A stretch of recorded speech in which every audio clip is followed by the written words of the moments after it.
tal? ¿Cómo estás? How you doing? ¿Todo bien? All good? What's happening? Joe Giamportone from iHeartManta Studios. This podcast is a very special one because I'm hosting it. But no, really. Our guest today is none other than Franklin Heredia, or Heredia. He is a coastal lifestyle ambassador who works with expats and travelers from around the world by welcoming them to the coast. He's been doing it for more than 15 years. His background is something really special. He's a former professional surfer, a national champion for 6 years running, and was sponsored by Oakley. I'm sorry, you were a champion for 6 years running, or you were sponsored by Oakley for 6 years? Sponsored 6 years. So in those 6 years, he was afforded the privilege to travel the Americas on Oakley's dollar and really get a feel for being welcomed to other countries in the Americas, which he then brought back to Manta and used as a learning tool to then offer the same sort of services to others. But it doesn't end there. Franklin grew up spending his summers in the United States, where his family lived in Florida, I believe. All over. And that's where he was able to learn English. He is one of the best English speakers I've met. I've had the pleasure of meeting here in Manta, in Ecuador, really. And learning English at a young age, traveling the world at a young age, being involved in sports at a high level, all these things combined with his upbringing, which we'll get into later, put him in a strong position to enter into the real estate industry with friend of the show, Ecuadorian Coastal Properties. A little hint as to what might be happening in the future of one of our next episodes. And predominantly in the rental market, Franklin cut his teeth at, managing properties, handling the accounting, and the check-ins and check-outs, running a team, and he's been doing that for almost 15 years now. But due to recent global events, he left Manta and ended up in Montañita, which we'll talk a little bit about later, and recently decided to return to Manta. And I'd like to start with that, Franklin. Tell us what brought you to Montañita, briefly, and then tell us about why you decided to come back to Manta. First, thank you for the opportunity, Joe. It's awesome to be here, man. This is just like a dream, seeing from outside how Manta was getting back to normal, and then seeing people like you taking over. It's just been unreal, so I feel very flattered to be here.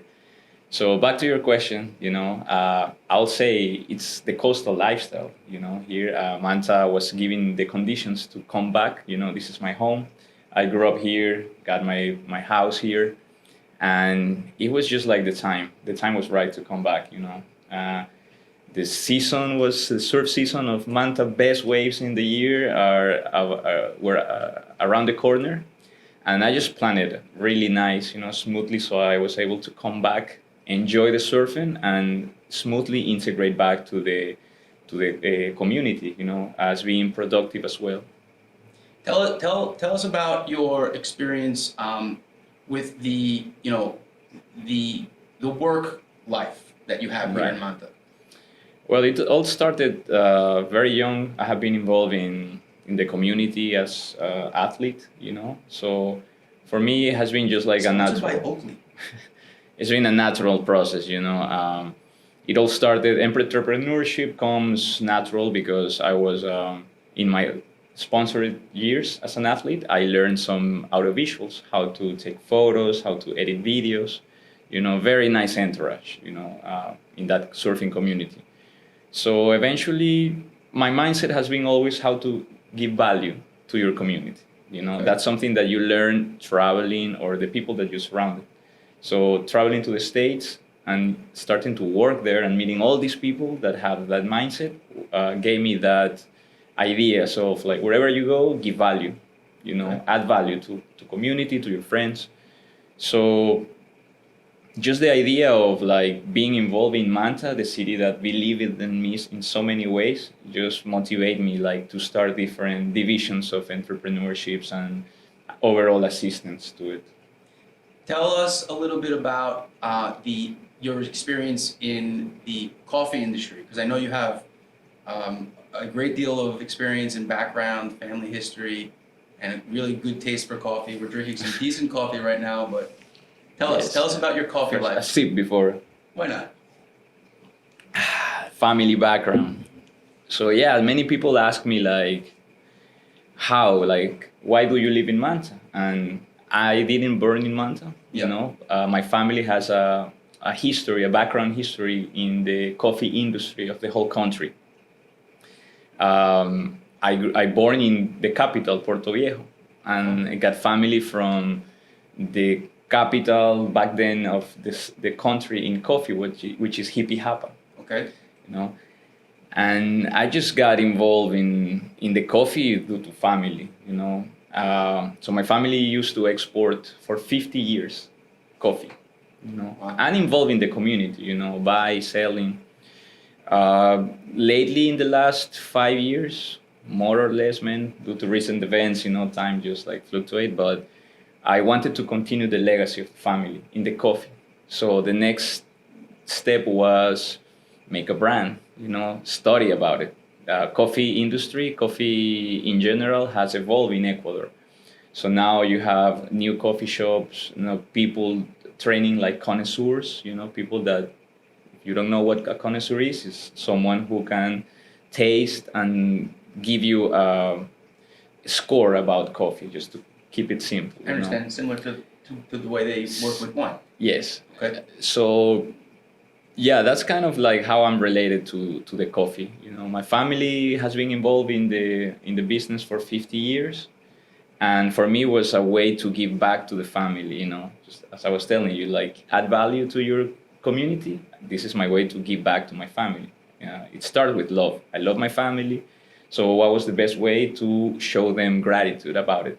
So this was like getting involved. And the new way, like coming as a millennial, I'm still a millennial, you know, was study about it. I just missed the millennial. What year do you have to be born? Oh man, like Being a millennial? I think 87, I didn't just 85, miss it. 87. I didn't just miss it. You know, I'm so too digital, probably a digital nomad, you know. For sure. Okay. So yeah, it's just like, well, that had a lot to do with my mindset, like how you perceive the world, right? So just getting involved in like in the coffee world, and here it was like get educated, you know, become a certified coffee connoisseur, open a coffee brand, you know, just to check with the family, you know, like I'm not. And you did all that. I did all that, you know. Excellent. Certified myself as a coffee connoisseur, of a basic barista, got involved in the coffee industry. See, Cool.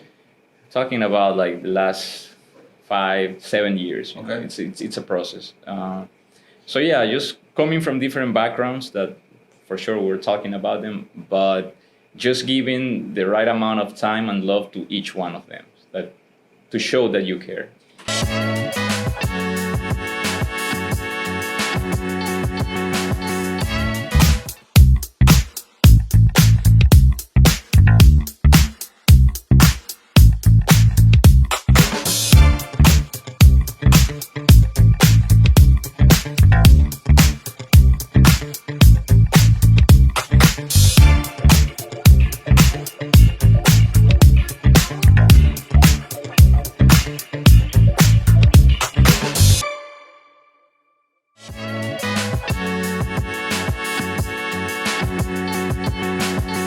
I remember you mentioned to me something about your grandfather and your father and witnessing them working at the actual place of business, the factory, Mm-hmm. and how that influenced your, you know, perception of business and sort of motivated you a little bit.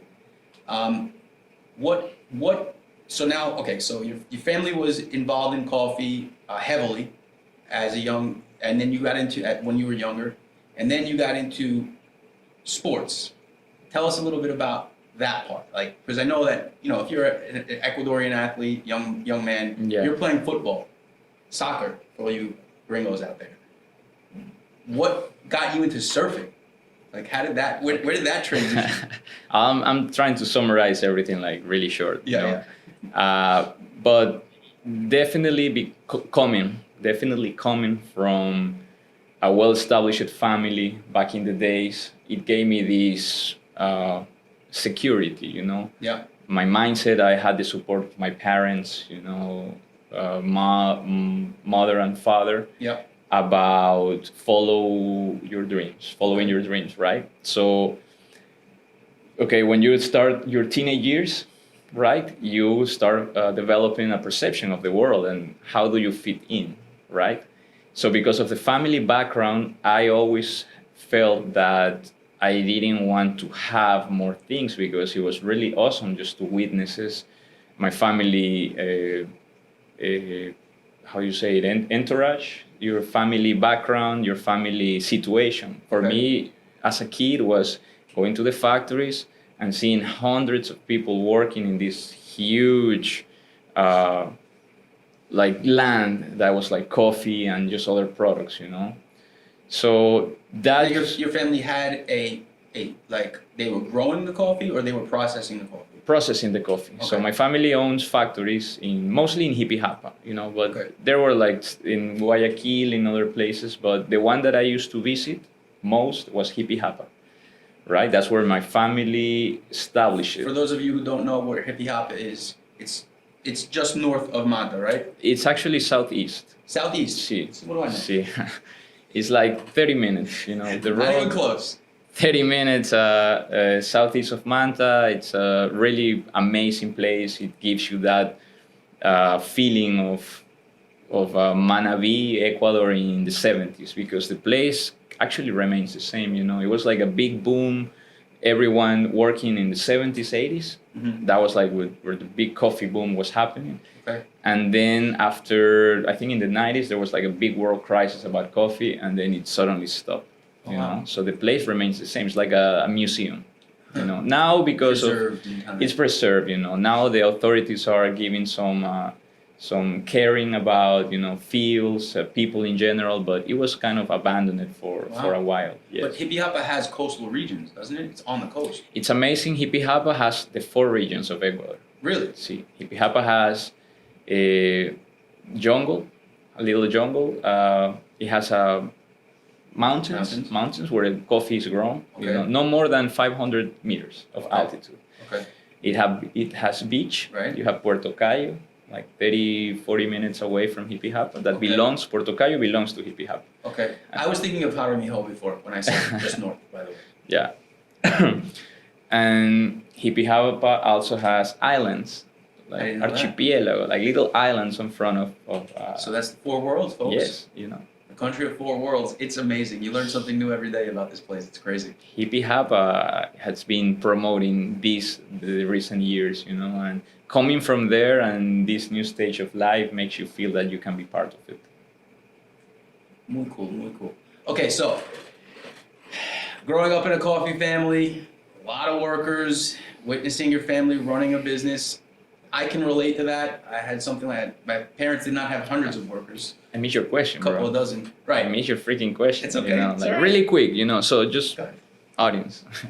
So just feeling that you have this sense of wellness, you know, that just made me realize like my dad pushed me hard on sports. Okay. My dad was like, at the end of the day, all the workers were like, okay, who wants to play soccer? Okay, 10-10, come. And he made me play. With the workers? With the workers, you know, like that's how I got involved like in soccer. But also, I think I always have this competitive Edge. hunger, Okay. you know. I'm a very competitive person. Maybe sometimes I admit it, maybe I'm not. But I'm competitive with myself, you know, because you see the TV professionals and like, man, I can do better. You know, I can be better. I can be like that, you know. That was like the hunger that I always felt.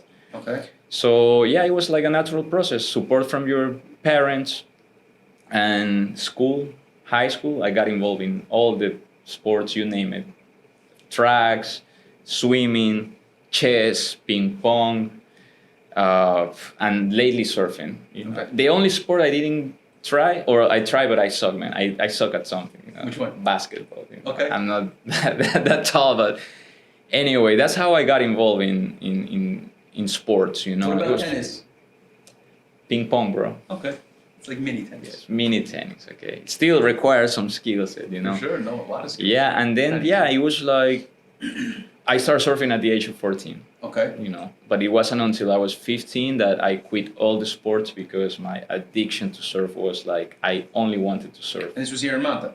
This was here in Manta, man. Okay. And Manta, I mean, it's a city that eventually when you're growing, you notice how your city transforms. I started in a surf school that it was like beachfront in front of Murciélago. Okay. And now you go there and it's a nice mall, Um, right? Nice mall, beachfront, the Mall del Pacifico. that was a surf school? That was a coliseum with a Olympic swimming pool. That was like, yeah, has a lot. That place has history, man. Wow, I didn't know. That was like, and that was like a place like your sanctuary, right? Did they move that Coliseum to where the new Coliseum? Yes. So it was the same owners, same situation? Yeah, the owners, it was like the city, Okay. They has a specific name, but let's call it the city, There's Fair like enough. a federation of sports of the city that handles that. And still there was something about like land and all that, but eventually they made it happen. So they were relocated to where the city is growing right now. And they built the freaking mall. So I have been a witness of the city's evolution. And For sure. starting from surfing school, Coliseum, to now a giant, super nice mall. So yeah, sports has been a big part of my life since a kid, man. And I have loved it all the way. You were a national champion. National champion, but before Manta champion, high school champion, Right. And something really funny, like I just make it very short. Growing up, and then I start traveling to places because of surfing, like Montañita and the rest of the coast. And over there, people surf every day. Every day, man. They don't have anything else to do, and they just surf. And this is Ecuadorians, expats? Ecuadorians, Okay. the communities, Okay. But for me, coming from Manta, I only surf 3 months a year because here in Manta, we don't have waves all year long.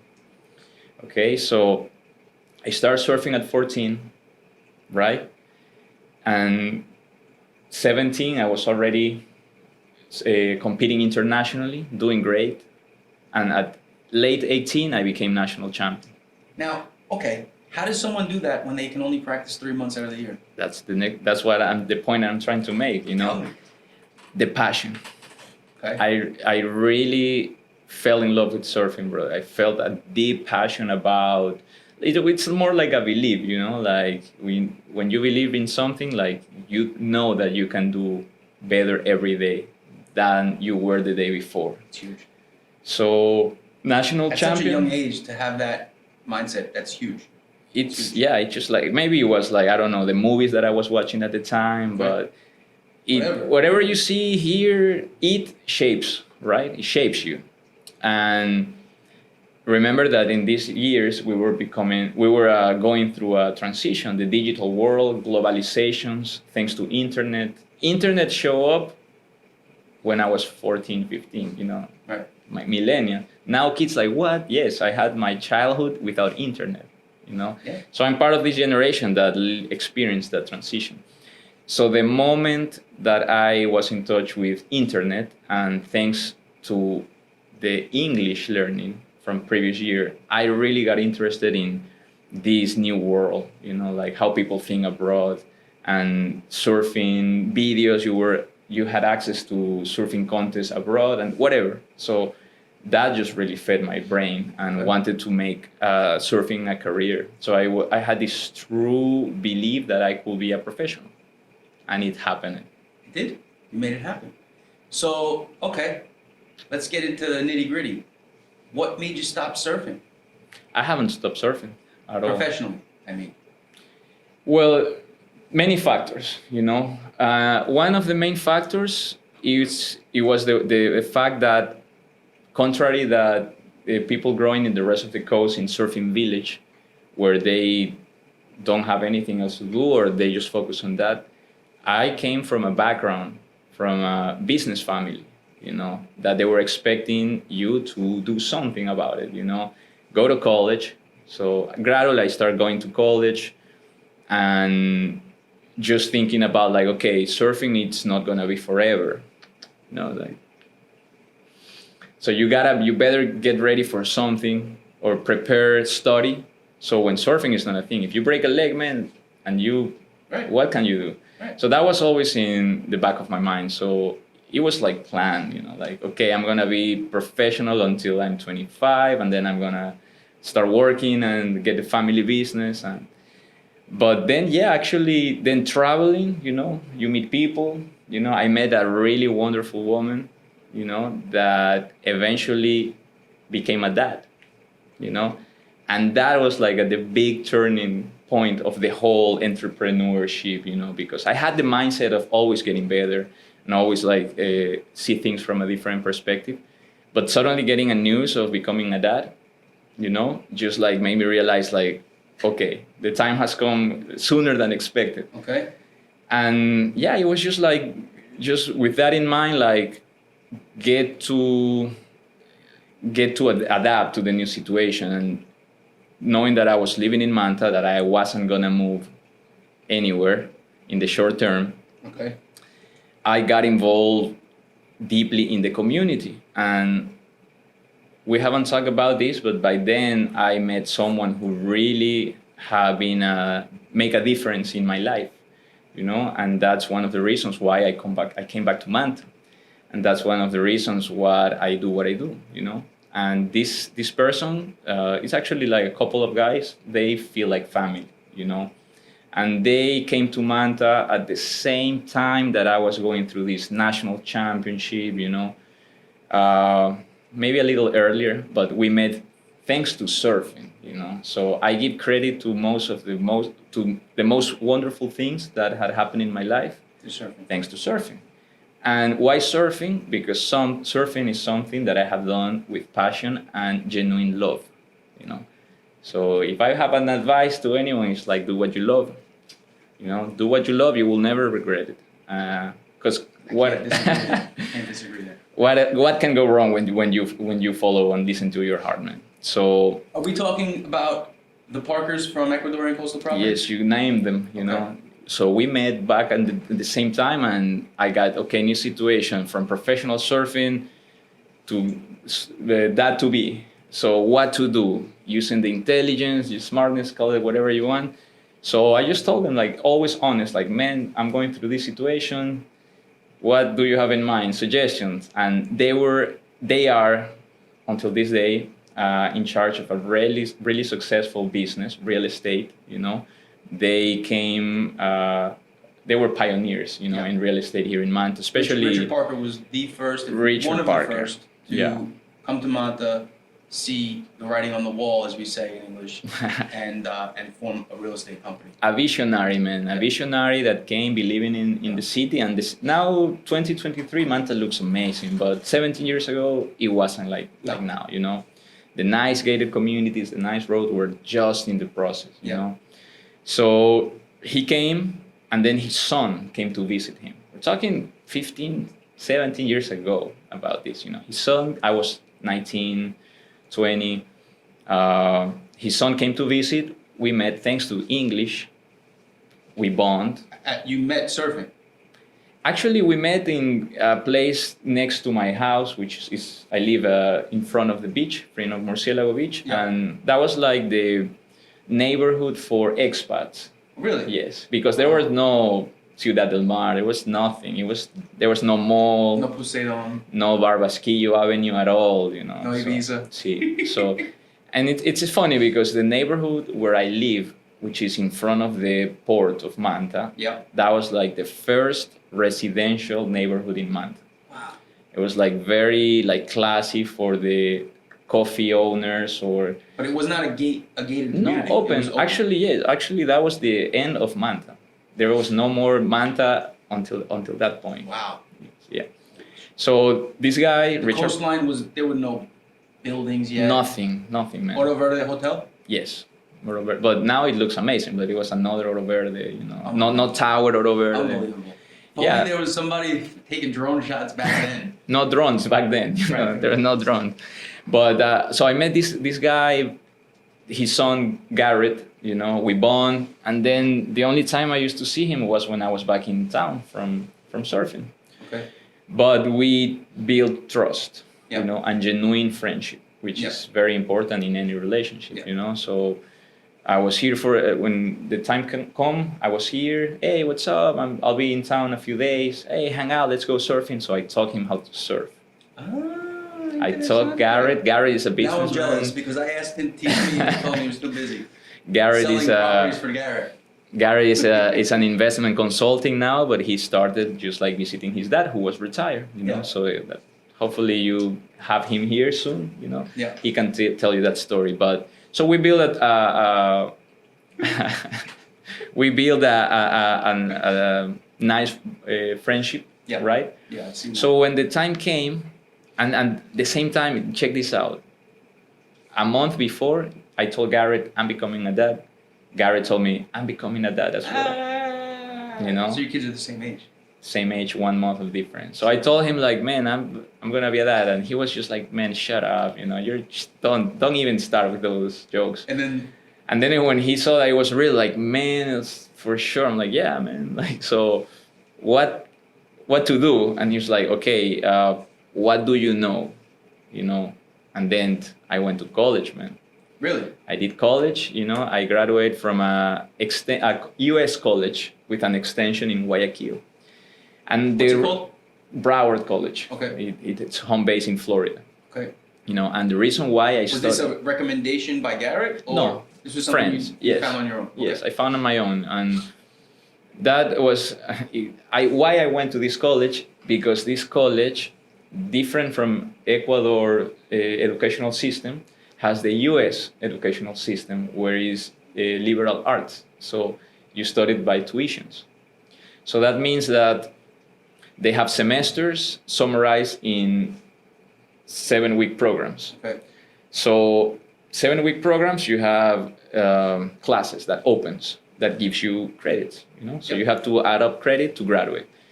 And the semester, the period, 7 weeks that you don't want to study, you don't take any classes and you take the next one. So for me it was like, perfect, man. I can study, and then when the surf season comes, don't take.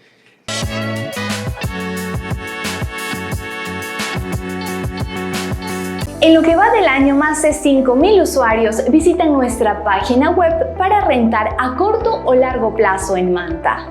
Todos ellos provenientes de Estados Unidos, Canadá y Europa.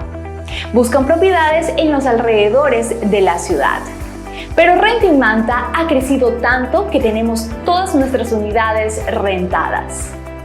La buena noticia es que tú puedes ser nuestro próximo aliado para ganar mucho más ingresos. Si tienes una propiedad y estás listo para recibir o alejar a los mejores inquilinos de calidad, solamente debes de llenar el formulario que aparece en nuestra página web o simplemente contactarnos.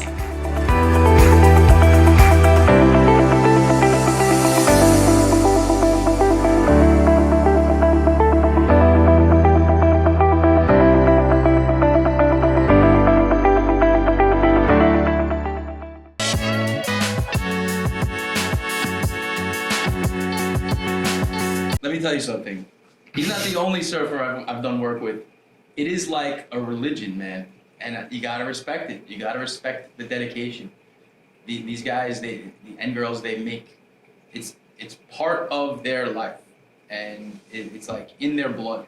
And, they have to dedicate. They go with the tide, really, right? If it's surf season, schedules change. Yeah, it's so funny how you schedule your life based on tides Based on time. and tides and swells, So back to the story, man, just to summarize it, I asked Garrett, like, yeah, I know, actually, I have a background in finance and accounting, and I speak the language fluidly, so automatically opportunities open when, at least here in Manta, now, if you have the language skills, big opportunities. Yeah. And for that was like, yes, Garrett, with a successful business on the run, thanks to his father, he opened the doors like, okay, you can be part of us. We need someone who takes care of the management.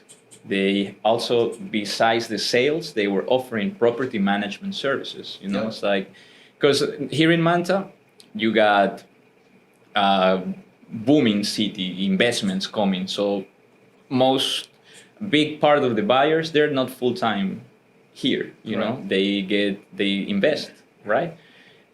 So they ask what to do. And the company, the real estate company that I'm part of, gives you that advice, that consulting, like, okay, you can buy the property, stay a few months, and then rent it, because Manta is booming and it always be rented, which it is most of the time.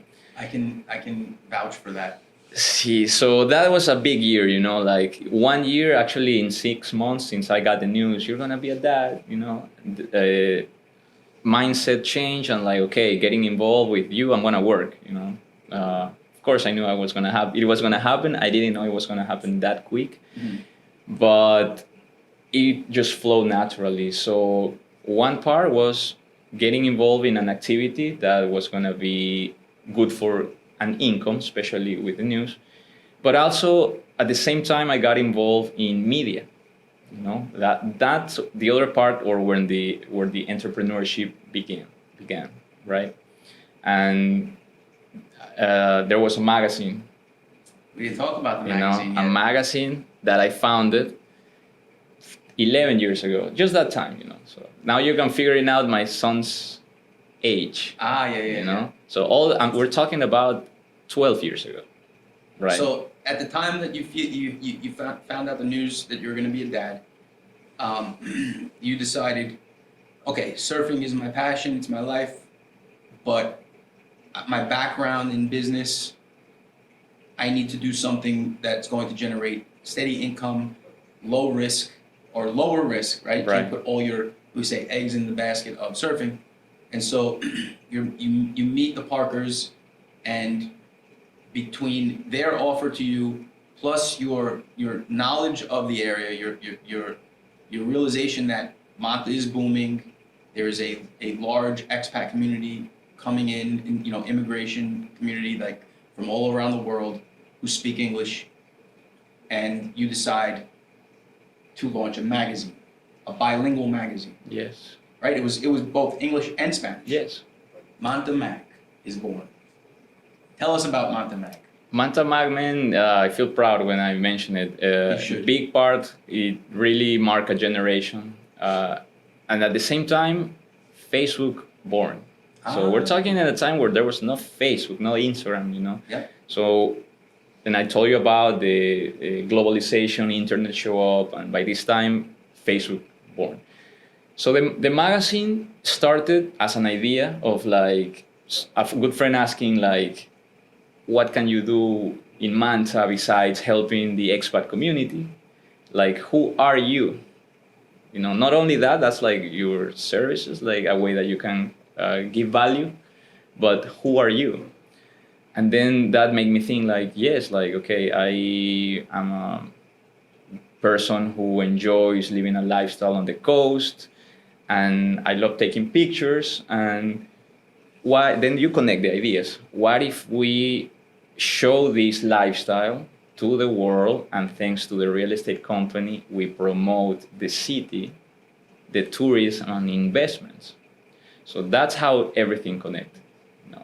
So the magazine had a vision, had a purpose. And I think that's the reason why it stayed in time for a long time. Due to the recent events, you know, it has pauses, comes and go, but it's there. Yeah. You know? It's there. You still have a website online? Yes, so I was telling you about the Facebook because we didn't print like, we print 1, 2, 3 issues like in a year, and then we didn't print like for 5 years. But we had the Facebook. So Facebook was big in order to keep the magazine alive, because the posting, before you had the concept of digital marketing, before you have the concept of personal brand, before all these concepts that now are being taught and people are making money about it, we were doing it naturally. Right. So it was just an extension of... You were the pioneers. pioneer sounds good, man. Appreciate the term. So the magazine was always dedicated to promote the city as an investing destination. You know, but investing not only your resources but also your time. Because when you come to Ecuador, you're investing also your time. You can go anywhere in the world, and the magazine purpose was to tell you why. You know, so places to go, beaches to visit. Why invest in Ecuador? On the coast. Why to invest on the coast? Of Ecuador, you know, even more specific. See, and then like just like everything started unfolding naturally. The magazine, it was a free distribution. You know, people wonder like, but how do you make a business? And like, so this was like the purpose was to invest. You know, I'm gonna invest in the personal brand, the image, and this will talk good about the company, about my friends. So then you can sell them something else because you got their attention. So it was like a strategy. It all started as a strategy. So Facebook was big, and then we start printing again. And then, of course, Manta, man, taking the hits of national events. We have some earthquake in 2016 that really impact real estate, everything, you know. It was like a really, really weird times, just to say it. So by this time, remember... Can I just say something real quick? Please.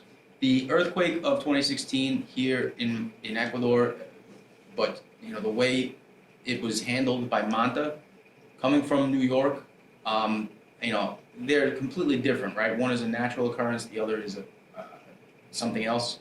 But you know, September 11th, 2001, there was a major tragedy in New York that killed a lot of people, caused a lot of damage. You know. Disrupted the global market, et cetera, et cetera. The way the people came together after that to rebuild and to help each other. In New York, when I came here and I heard the stories of how Manta bounced back after the earthquake, it reminded me of the way New York sort of bounced back. I know it's a completely different thing, but you know, tell us a little bit about that. Tell us a little bit about post-earthquake Manta, and you know, you said it was a weird time. Yeah. But it bounced back, man. I mean, things are. I don't want to paint like a perfect picture of what Manta is, right? Manta has its pros and cons, like anywhere else. It's good and it's bad. You have to take the good with the bad, et cetera, et cetera. But tell us a little bit about the rebuilding of Manta after the earthquake. Okay. And in order to do that, I would like to add something that it has really shaped the way that I have been going through the coast, right? Because we're talking about surfing, travels, we're talking about entrepreneurship, but I haven't been studying Manta the whole time. So the moment that I start surfing, a couple of years later, I also start visiting these beaches, these communities that are like surfing. No. It's a surfing capital of Ecuador. It's Montañita. So Montañita has different reputations about everything. It's what you want it to be. Montañita, it's a place that I'm telling you from 20 years of experience going there and sometimes living there full time. So I can tell you with all honesty that Montañita is a place that gives you total freedom, you know, and you decide what to do with that freedom, right? It can be a sanctuary, it can be a peaceful place, it can be a dark place, you know, but you choose what to do with that. So when I start surfing in competition, I start competing, you know, I needed to compete outside of your comfort zone to become better, right? So Montañita was the capital for that. People coming from around the world. Around the world, not only that, but the culture of the people there, it's more established. It's more like what happens in Indonesia, in California. It's a surf culture. You're a surfer, people is like, yeah, nice. In the cities, here in Ecuador, Latin America, if you're in the city and they see that you're a surfer, you're a lazy one, or you do drugs, you know, which is not necessarily the reality. I mean, especially now you have professional athletes from the country that are sponsored. Great at something, you can't be lazy. Exactly, you're sponsored by government. So back then, you needed to be in those places if you wanted to get the attention of brands, or if you wanted to be relevant in surfing, you needed to be in these places like Montañita. Okay. So I started heading to Montañita at my 16 years old, when I was 16. So, Yeah, I got a couple of trips with my dad. I was still a teenager. right, that's what I was asking, yeah. But then I was breathing the vibe and the people, man, it's unreal what's happening there, you know? So I fell in love with the place, and I didn't stop going there for 20 years. Wow. Now, okay, I'm back in Manta full time, but for 20 years I couldn't stop going that place because of all what represented to surfing, to the lifestyle. Yeah. And part of that interaction with the community shaped the way that I am right now. The hospitality in Montañita is the one that you wish to have wherever you go, you know. So being in Montañita, creating long-lasting relationships, like it's a second home, it's family, okay? And linking that to the earthquake, I must add that I have been living almost by myself since I'm 18. You know, family property here. Going on 18 years. Almost 18 years. I've been like, you know, sometimes family visits, but as I was telling you, my family is not from Manta. Does some world events, family events led me to have to decide where you want to be. And this was like a heartbeat, or like, I don't know how you call it in English, una corazonada. It's your heartbeat. Like a heartbeat, but it's like what you feel like you should be. It's like comes from, not from your logic, it's come from what you want. Right, it comes from your So heart. there was a time that I had to decide, like, should I stay here or move to the States with the rest of the family? And I was like, I love surfing and I'll stay, you know, because I really want to become this professional surfer, or at least become a surfer. Yeah. I don't come from a surfing family, Right. you know, but that was my wish, thanks to what I have experienced in the water.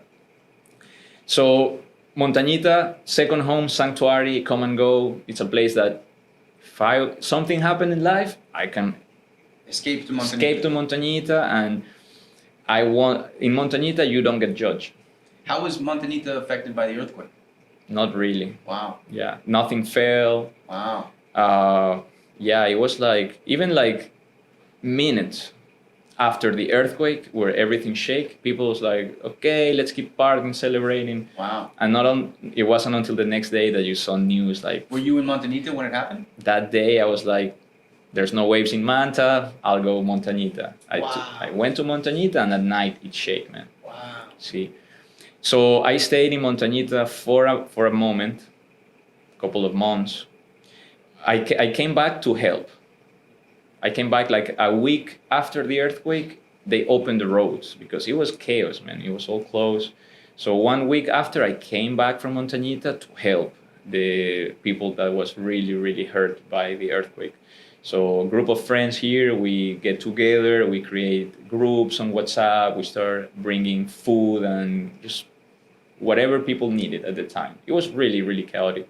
It was like 30% of the Manta productive force, which was Turkey, failed, you know? Wow, I didn't know that. So Turkey was like the central hub, 30% of the... See. Wow. And it fell because the construction there was a very irresponsible made at the time, because here it's like a Wild West. You don't need to build like all these regulations and permits. Now you do. Now you do, But then Turkey fell because you have the port, and all Turkey area is sand in the bottom, and people made buildings. And then suddenly, when you have an earthquake and you build on top of sand, so yeah, I came back to help and stay here to help, and then back to Montañita. So Montañita has been like a sanctuary, but my heart is in Manta.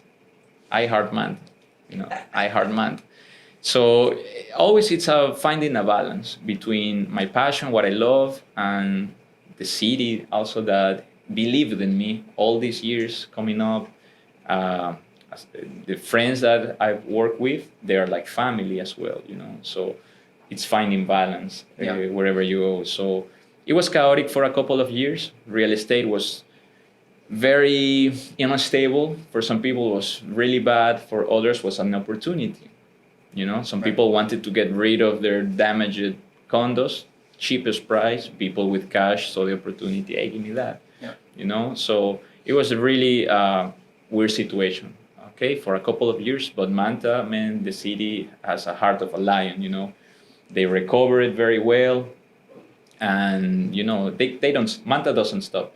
Manta. I've been here for only 5 years, and I can totally attest to that. Manta It is nonstop. amazing. Hard It's to keep up amazing. with. His economy doesn't depend on tourism. It doesn't depend on a specific industry. Mostly it's tuna, and tuna doesn't stop. You know, Yeah. tuna has been having like a big impact in the local community. Yeah. So.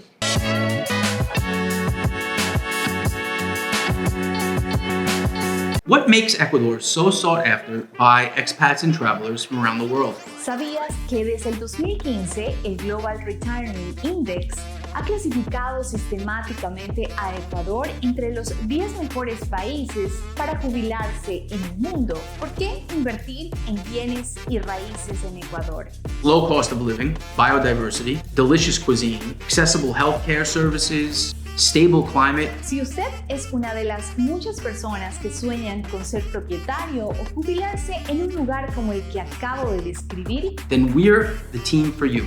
Our passion for tourism and hospitality, combined with our expertise in investment management and real estate marketing, make us the perfect match for you. somos sus guías de inversiones inmobiliarias, oportunidades y experiencias en el país de los 4 mundos. Somos On in Ecuador.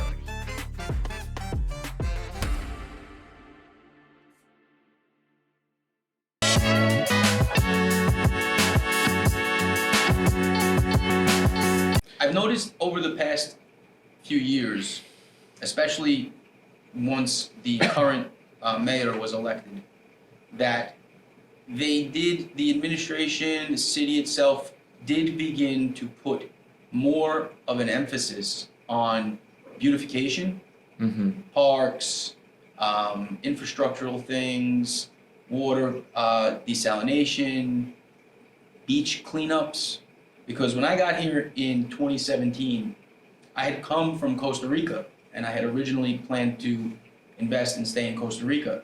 And one thing that I can say about them there is that it is embedded in the culture there to protect your land, to protect your Mother Earth. And they are, it was very, you almost never saw anyone litter. You almost never saw, dirt or garbage on the side of the road. That's their thing, pura vida.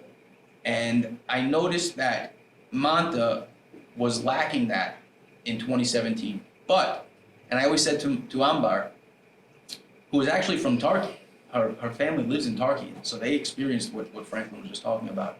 So basically, the point of the story, to keep it brief, this administration has done, in my opinion, a very good job of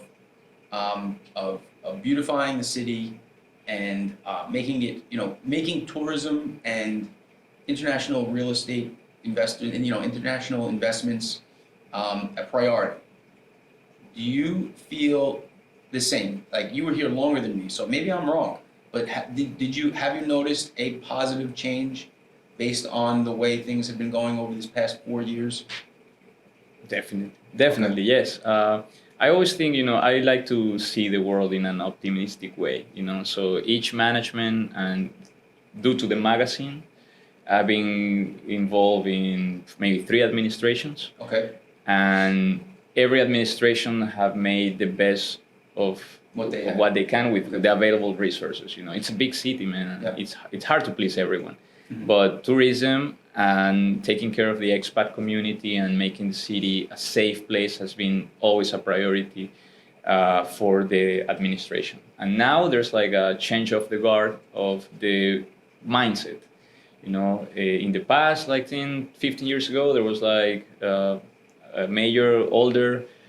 We all here know each other, so your dad's friend is the mayor, and then your dad's cousin, and like that. But now it's like a friend of yours is the mayor. The current mayor, we went to high school together. Oh, wow. And besides that good friendship relationship, and this because they have seen you giving value to the city without asking anything in return, Right. And maybe I like to think this is something that they use as an inspiration to keep delivering benefits to society, especially to the expat. But definitely, I think they are doing a good job, and of course, always can be better. Right. Right. Nothing's perfect. Exactly. 100%. So it's not about taking sides, just like impartial, but we're a team, and we're here to bring value to the city together. Okay. Excellent. All right. So we're coming up on our last few minutes here, and we still have so many things to talk about. We might have to have Franklin back again. Another Easter egg. But tell us a little bit about your more recent work with BR Magazine, Punta Hills, and what you've been doing these past few weeks. For years. But I know for a fact you closed a few real estate sales deals recently, and that's huge. But that's later. I want to talk a little bit about BR Magazine, Right. and Punta Hills. Okay. First, I just want to it will be nice to summarize that all these years, surfing and all that, it has been also part of the business or personal development. Okay. So besides surfing and enjoying and the lifestyle, I have been giving value to community in so many different ways, to friends, to businesses, to communities. Now it's just putting everything together and more professional, right? So thanks to the language, thanks to the skills, it's like with a skill set, you got more chances to give value, right? Sure. So now I'm involved, or for the past years, I've been involved to these brands, okay? Brands from media, brands from hospitality business, brands for real estate, okay? So BR Magazine, it's a media platform based in Guayaquil, where they talk about 20 years talking about real estate, and they in Ecuador, Yeah. big names, big players from Guayaquil, and thanks to the team here with the Parkers, we create an alliance, so they're getting into the Manta market. So I am a representative of the brand, and I have to speak highly about the city.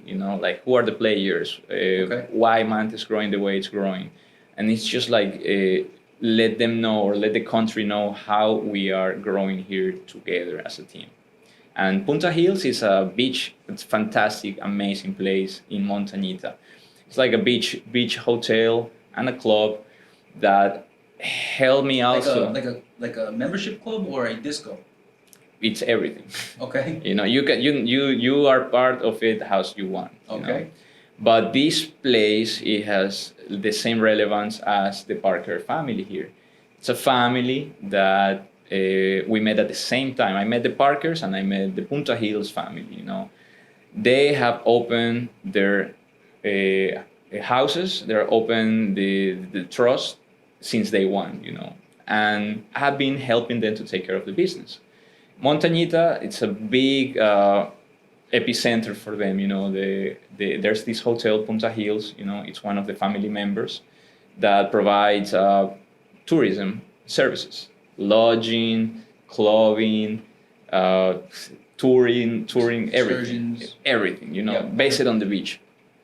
So earthquake happened. That was like a sanctuary to take shelter. Okay.